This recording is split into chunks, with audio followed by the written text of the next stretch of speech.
এক লোক নৌকায় করে কোথাও যাচ্ছিলেন। হঠাৎ সাগরের মধ্যে প্রচন্ড মাত্রায় ঝড় শুরু হলো। তখন সেই লোকটি আল্লাহর কাছে দোয়া করতে করতে বলল, হে আল্লাহ, তুমি যদি আমাকে এই ঝড়ের কবল থেকে মুক্ত করে দাও, তাহলে আমার বাড়িতে থাকা দুটি ছাগল তোমার রাস্তায় দান করে দেব।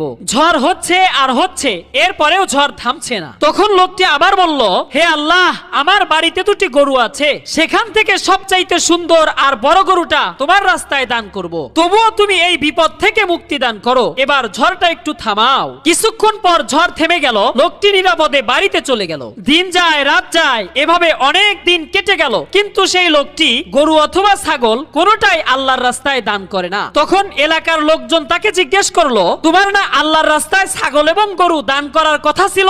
অনেক দিন তো কেটে গেল, কই দান তো করলা না? লোকটি তখন বলল, শুনেন ভাই, সাগরের মধ্যে ঝড় তুফান দিয়ে আল্লাহ আমাকে ভয় দেখিয়েছে, আর আমিও কি কম চালাক? আমি আল্লাহকে